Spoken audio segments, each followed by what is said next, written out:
苗栗的山区嘛是落超大雨，有几来所在道路酸长，这个泰安乡的树林大安联络道大规模崩山，土石甲大树丛上落来路面。当时有民众赛车载着囡仔要来经过，发现边坡咧山洞，马上停车，要咧思考是毋是要驶过，规皮的山坡就上落来，爸仔囝就青惊，叽叽叫。 头前迄片山壁看起来真无肃常，赛车民众甲你丢刀讲，到底是要过也是毋过？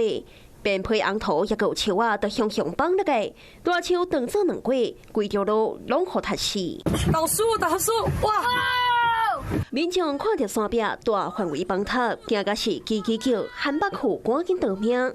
发生山崩的地点，就伫苗栗泰安乡的树林大安联络道。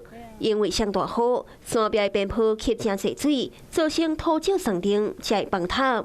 目前当地村长也有远警已经来到现场，要将挡路的障碍物清除。等一下，这边过来。还有，现在是开放的单线通行了。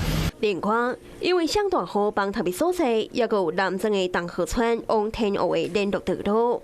正因为崩山，过60栋的土石崩落来，落地大路顶阻断交通。公所已经派人将树啊摒掉，由防锁线。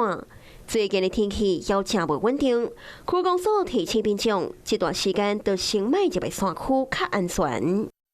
Hello， 大家好，我是林文。想要抢先掌握最及时的新闻资讯吗？赶快订阅、按赞、开启小铃铛，锁定华视新闻的 YouTube 频道。